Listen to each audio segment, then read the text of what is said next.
Halo, ketemu lagi di edisi podcast Ngalor Ngidul UNDP Indonesia. Saya Enggi Dewanti, host dari podcast Ngalor Ngidul.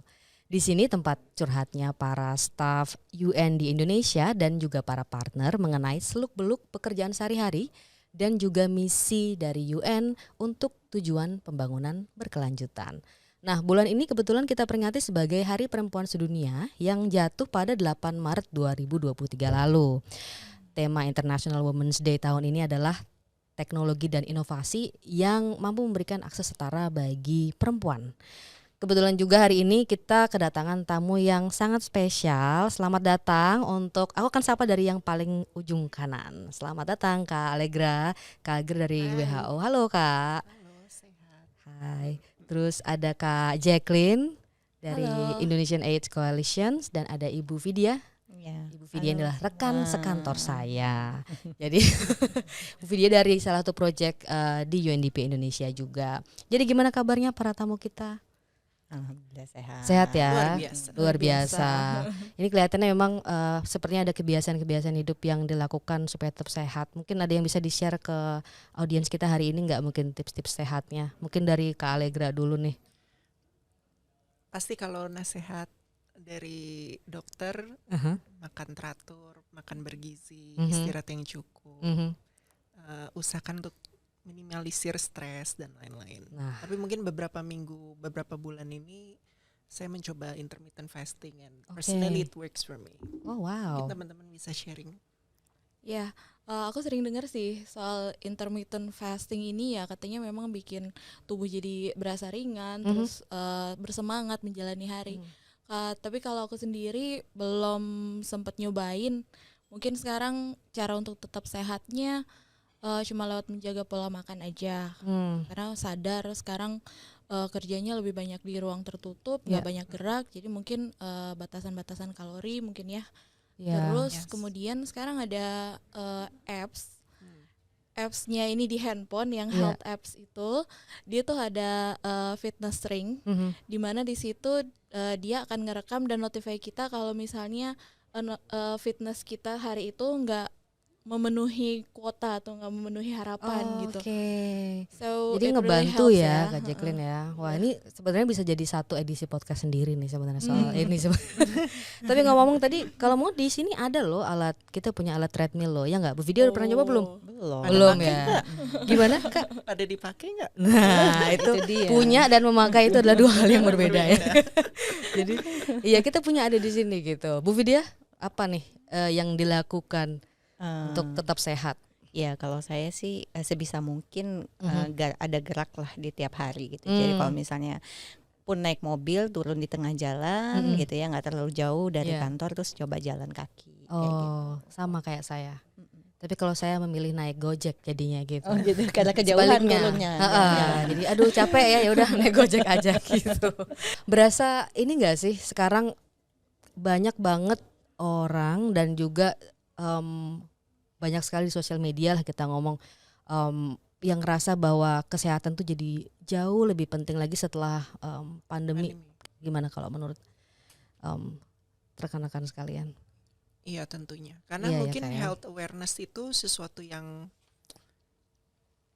it's quite challenging untuk bisa ditumbuhkan. Nah, kebetulan kemarin sempat pandemi dan pemerintah juga saya rasa sih pribadi ya cukup baik ya penanganannya untuk kasus COVID. Bener kita mulai dari vaksinasi, testing, dan itu semua dilakukan secara masif, termasuk juga kampanye-kampanye media yang cukup di-blast. Yang dulunya kita jarang cuci tangan, kadang ya langsung makan aja, sekarang udah langsung cuci tangan, masker gitu. Ternyata cuci tangan harus 20 detik gitu ya. Ya betul, itu juga baru tahu ya. Dulu kayak pakai sabun gini-gini aja gitu. Ternyata masih 20 detik. Dan banyak banget ya usaha-usaha yang dibuat juga ya sekarang kayak untuk melindungi komunitas kita, baik oleh pemerintah kota, pusat, daerah, untuk secara kesehatan, sosial, ekonomi juga gitu ya, terutama saat ini gitu. Nah kalau kita ngomong juga sekarang berkenaan dengan Hari Perempuan Sedunia dengan kesehatan gitu ya, perempuan kan berada di frontliner nih di garis depan dalam penyediaan akses kesehatan. Kita kalau ngomong soal nakes sudah pasti kebanyakan perawat perempuan ya gitu, dan mereka tuh yang bekerja tidak kenal lelah gitu, dan luar biasa banget gitu. Dan sampai sekarang kita juga masih punya banyak PR nih, gimana supaya komunitas tetap mendapatkan, terutama perempuan mendapatkan akses yang setara di at the other end ya. Nah, untuk itu aku mungkin mau ke Allegra dulu nih. Aku pengen nanyain yang sekarang lagi ada kampanye WHO ya dengan hashtagnya Her Health Her Power gitu. Yes. Nah mungkin bisa diceritain nih, karena tuh unik banget karena dari mengangkat kisah dari kalau nggak salah ada dokter, ada aktivis ya Kak ya. Jadi memperlihatkan perempuan-perempuan yang membawa solusi ya, self starter di komunitas mereka. Silahkan Kak Allegra. Beberapa waktu lalu kami sempat brainstorming.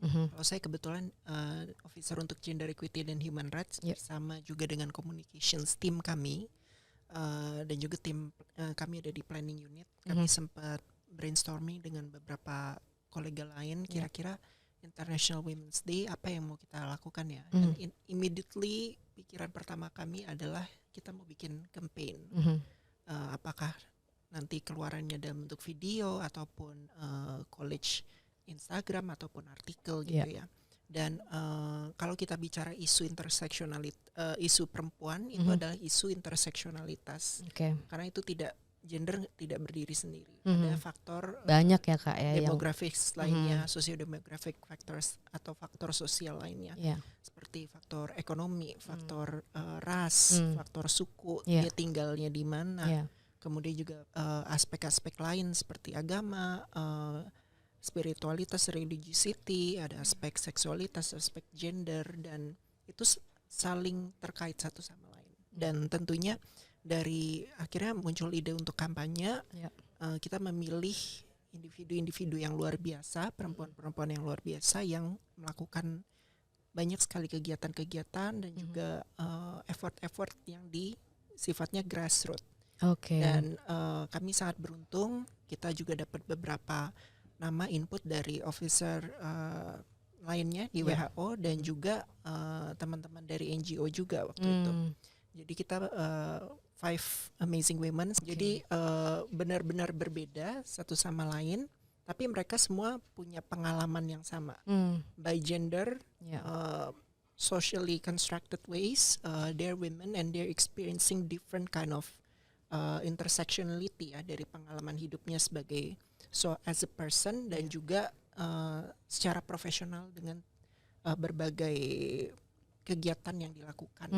Dan menurut kami itu sangat luar biasa dan we're very happy. Mereka juga contribute dan juga kita di backup tim komunikasi yang luar biasa. Kita mengemas kampanye dan senang sekali bisa meng-highlight hal tersebut.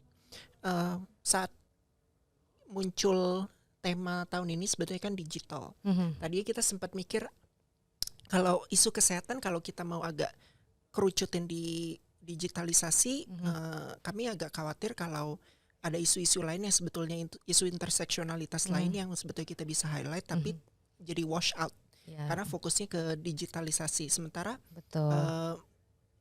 ada sih sebetulnya isu inclusion, isu gender juga di digitalisasi kita, tapi kalau kita bisa tarik secara lebih makro, kenapa tidak? Gitu.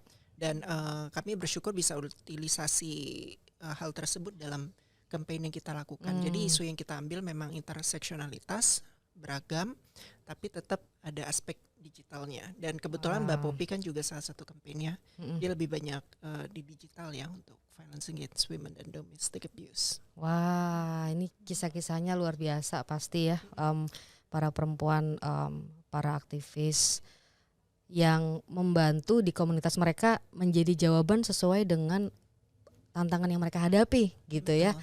Nah, Kak Jacqueline sendiri dari IAC ya Kak, aku yakin banyak pengalaman juga bekerja dengan komunitas. Mungkin kalau menurut Kak Jacqueline sendiri sekarang, dari pengalaman Kak Jacqueline, seperti apa sih tantangan yang dihadapi perempuan di Indonesia gitu ya, terutama mereka yang berada di dalam kelompok rentan dan termarginalkan gitu untuk akses kesehatan sendiri. Silakan Kak. Ya, thank you. Kalau kita sih melihatnya akses kepada kesehatan buat para perempuan itu sebenarnya erat kaitannya dengan social norms ya kalau bicara tantangan ya. Social norms di mana kita di budaya negara kita ini masih terpengaruh dengan paham-paham patriarki mungkin ya.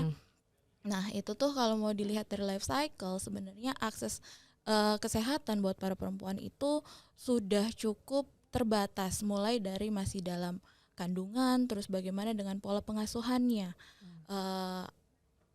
di mana laki-laki memiliki hak istimewa, biasanya diperlakukan dengan istimewa, diberikan nutrisi gizi yang lebih dibanding perempuan. Terus kemudian belum lagi di pendidikannya ya, apalagi pendidikan tentang kesehatan reproduksi, kesehatan seksual, itu untuk perempuan itu sangat-sangat terbatas gitu. Nah ini yang aku lihat masih menjadi PR, walaupun kita melihat sudah banyak sekali perkembangan ya di masa sekarang terkait dengan akses dan hak-hak para perempuan, terutama akses terhadap kesehatan. Namun tentunya masih banyak tantangan juga yang kami lihat terjadi, terutama di rural areas tadi ya, rural areas. Kita berusaha untuk menjembatani akses informasi, pengetahuan kepada perempuan lewat teknologi misalnya. Tapi kita tahu bahwa di banyak rural areas kemungkinan akses terhadap teknologi, baik itu kepemilikan gadget, terus akses internet, itu masih sangat terbatas. Kemudian belum lagi tingkat literasi ya. Kita tahu laporan Kemendikbud tahun 2022 di Indonesia sendiri angka buta aksara itu masih mencapai 2,7 juta orang. Wah. Itu termasuk perempuan. Dan ini maaf Kak, untuk angka tersebut itu apakah lebih banyak mungkin di daerah atau juga ada yang di daerah di perkotaan begitu? Ya kalau di perkotaan kita menurut laporan ini cukup terbatas ya, tapi lebih banyak ke rural areas. Tapi ada berarti ya? Ada juga gitu. Kemudian kita bicara tentang tingkat literasi di komunitas, banyak yang tidak familiar gitu dengan isu kesehatan, dengan isu istilah-istilah kesehatan terutamanya. Nah ini yang menjadi tantangan sebenarnya buat penyebaran informasi. Terus kalau misalnya kita mau bicara tentang akses nih, akses atau follow up, oke, kita udah tahu informasi-informasi terkait kesehatan nih, dan sekarang kita mau mengakses layanan kesehatan itu, kita masih terbentur juga dengan norma-norma, kita masih terbentur dengan social imbalance power gitu ya. Contohnya ketika seorang perempuan dia mau mengakses layanan kesehatan, dia menyadari ada sesuatu yang mungkin salah dalam dirinya. Untuk mengakses layanan kesehatan dia punya banyak pertimbangan gitu. Tadi beban ganda juga masih menjadi keterbatasan atau tantangan buat perempuan mengakses layanan kesehatan. Jika dia bekerja misalnya, dia seorang perempuan bekerja, dia sudah menikah dan mempunyai keluarga, mempunyai anak. Peran pengasuhan itu biasanya ada di perempuan.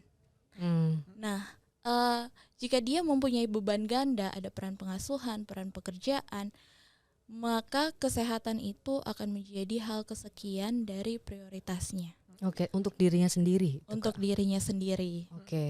Seperti juga itu. Mungkin buat keluarganya juga ya, karena otomatis mungkin tidak terlalu banyak mengetahui informasi yang perlu diberikan untuk keluarga gitu ya.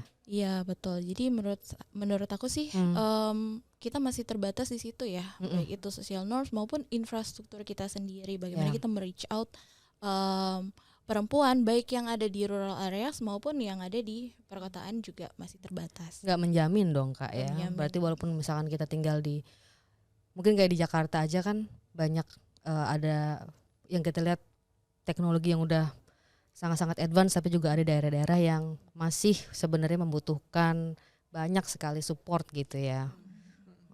Jadi kita bisa lihat bahwa tantangannya banyak banget ya, dari isu yang berbeda-beda dihadapi oleh perempuan di mana mereka tinggal, kemudian mereka dari kelompok masyarakat yang mana begitu ya. Jadi sangat-sangat kompleks gitu. Tadi digambarkan lewat kampanye WHO juga gitu.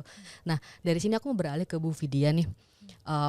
Kalau kita ngomong soal logistik ya, tantangan logistik vaksin misalkan. Itu kemarin juga tantangannya luar biasa banget ya kan, bagaimana masyarakat bisa mengakses vaksin tepat waktu begitu ya. Dan gimana itu Bu Vidya kerjasama atau cara melakukan solusi terhadap tantangan tersebut dari UNDP dan pemerintah pada saat itu, mungkin sekarang juga masih berjalan. Silakan Ibu. Yang pertama-tama saya kagum banget ya sama teman-teman yang ada di sini gitu loh, kerja untuk komunitas, bagaimana mendekatkan akses layanan dari komunitas untuk mendekati layanan itu sendiri. Luar biasa pasti perjuangannya. Di sisi lain tenaga kesehatan juga udah berusaha untuk mendekatkan diri ke teman-teman yang ada di komunitas. Ini bisa dilihat dari upaya mereka ketika COVID-19 kemarin, di mana UNDP juga membantu untuk melakukan digitalisasi. Jadi digitalisasi ini karena vaksin itu adalah logistik yang langka, kemudian cepat expired, harus dibagikan sesuai dengan kebutuhan. Karena rebutan nih gitu kan ya, kalau yang di sana butuh langsung dikirim. Nah itu tidak mungkin kalau kita tidak memakai suatu sistem yang real time gitu. Jadi itu yang salah satu kunci di mana kemarin itu kekurangan vaksin itu biasanya bukan karena tidak ada di dalam negeri, tetapi karena pasokannya di global memang kurang. Karena di dalam negeri sendiri sudah diupayakan dengan digitalisasi ini mereka itu yang ada di komunitas yang biasanya kelompok yang termarginalkan itu datangnya belakangan, karena kan waktu untuk reach out mereka juga kan butuh waktu, kemudian membujuk mereka juga butuh waktu. Double effort ya Bu ya. Betul. Mungkin malah triple juga gitu. Iya gitu. Terus belum lagi ada keengganan atau trauma di masa lalu gitu ya, ketika mau datang ke layanan kesehatan itu mungkin tidak terlayani dengan baik. Sementara petugas kesehatan juga tidak bisa menunggu gitu. Jadi dan dia harus siap sedia ketika kapanpun komunitas ini ready untuk dilayani, itu jangan sampai logistik habis gitu, karena kasihan mereka. Nah inilah yang diupayakan oleh pemerintah yang didamping oleh UNDP melalui aplikasi Smile itu untuk logistik distribusi sampai ke tingkat puskesmas, sampai ke pos-pos layanan imunisasi. Itu yang diupayakan selama COVID kemarin, dan nampaknya akan diteruskan untuk imunisasi yang lain dan juga untuk obat. Wah, jadi ini menjadi milestone penting ya. Kalau kita ngomong kan vaksin gak cuma untuk COVID ya. Betul. Banyak banget yang perlu diadres di berbagai daerah. Berarti kalau menurut Ibu Vidya sendiri penanganannya proses digitalisasi tersebut apakah ada tantangan tertentu gak sih Bu? Ya, jadi tantangannya itu bukan hanya di komunitas tapi di nakesnya itu sendiri. Jadi nakesnya itu ya nggak semuanya ya. Tadi literasi digitalnya juga tidak merata. Kemudian juga mereka sudah terbiasa untuk mencatat segala sesuatu manual.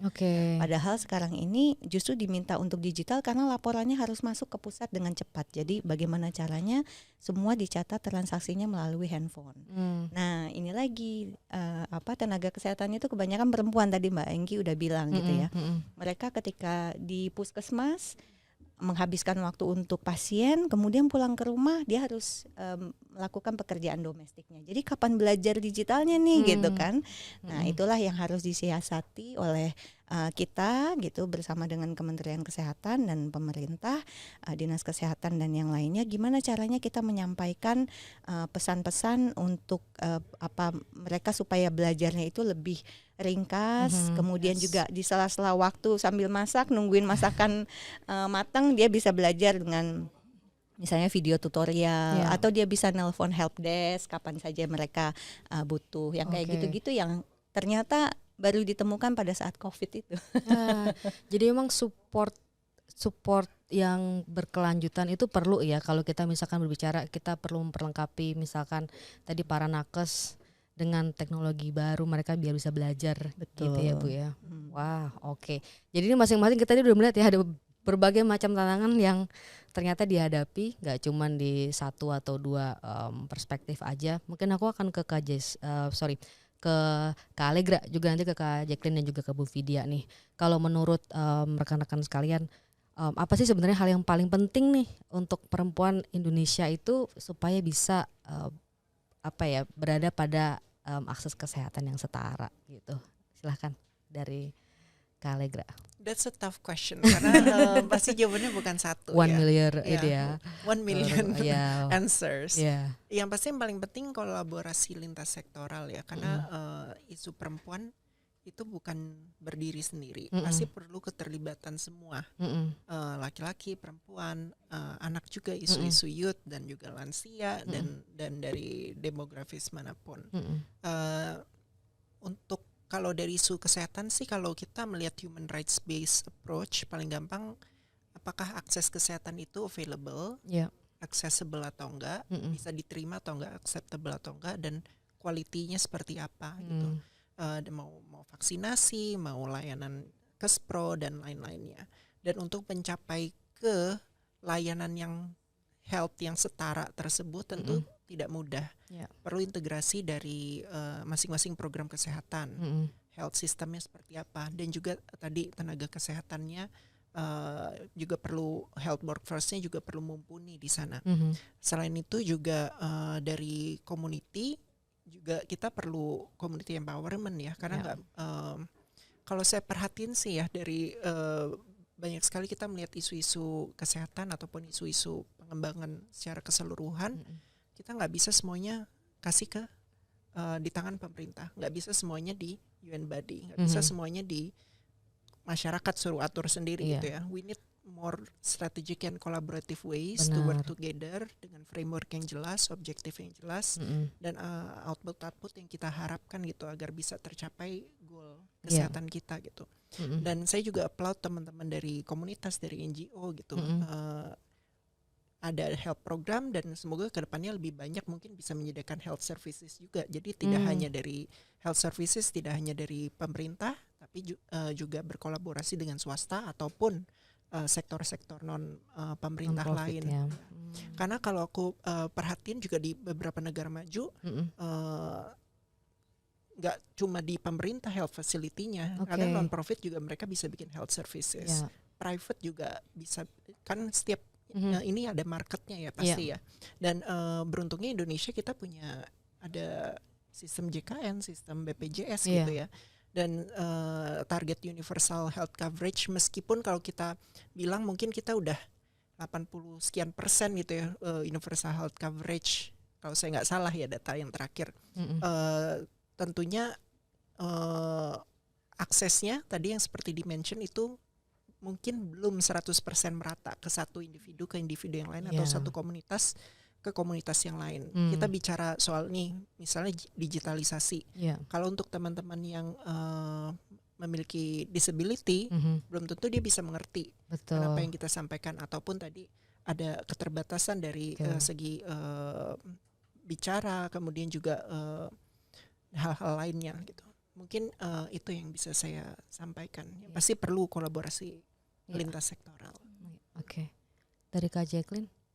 Ya, kalau dari aku mungkin melihatnya lebih ke penguatan komunitas itu sendiri ya.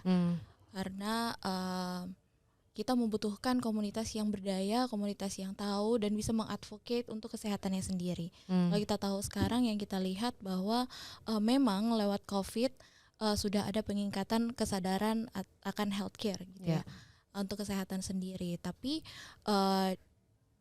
dipengaruhi oleh kondisi sosial ekonomi biasanya, kemudian kesadaran akan kesehatan ini kemudian menjadi nomor 2, nomor 3, nomor kesekian bahkan gitu ya. Gak dipikirin ya. Bahkan gak dipikirin, sampai dia akan pada tahap-tahap yang udah darurat banget baru deh. Gitu. Ya, karena masih banyak masyarakat kita yang di bawah angka kemiskinan, mungkin golongan menengah ke bawah, sehingga kesehatan itu menjadi hal yang kemudian tidak menjadi prioritas gitu ya. Nah, menurut aku saat ini memang belajar dari COVID lagi ya, ada banyak sekali promosi kesehatan yang masif yang dilakukan oleh banyak pihak, kemudian dengan bahasa-bahasa yang mudah dimengerti, dengan interaktif gitu ya, dengan interaktif, kemudian ada banyak macamnya, ada video, ada podcast kayak gini, ada influencer yang bekerja gitu ya. Nah, ini kayaknya yang perlu kita perkuat untuk promosi kesehatan sehingga komunitas juga bisa sadar akan kesehatannya. Selain itu juga memperkuat gender equality ya, bagaimana agar budaya-budaya patriarki tidak menghalangi akses perempuan untuk ke healthcare. Oke, Gitu. benar banget. Tadi kita belum sempat membahas bahwa isu finansial juga cukup penting ya, ketika kita berbicara tentang akses kesehatan gitu. Dan Kak Jacqueline juga baru menyebutkan tadi bahwa every solution should be tailored ya in a way gitu, karena ya masing-masing komunitas akan menghadapi masalah dan tantangannya masing-masing ya. Seperti tadi Kak Alleger juga sudah menyebutkan para champion aktivis yang diangkat di cerita Her Health Her Power tadi. Kalau dari Ibu Vidya sendiri bagaimana melihatnya Ibu? Ya mungkin yang paling mendasar adalah pendidikan mungkin ya. Jadi perempuan-perempuan itu memang harus dibekali dengan pendidikan yang baik, dan kemudian juga itu membuat dia lebih ada bargaining power ya. Jadi tidak hanya tergantung kepada satu pihak, apalagi ketika sudah berumah tangga gitu dengan suaminya, sehingga tidak memiliki pandangan atau action ya terhadap apabila ada pelanggaran hak-hak yang dialami oleh mereka. Itu dari unit terkecil.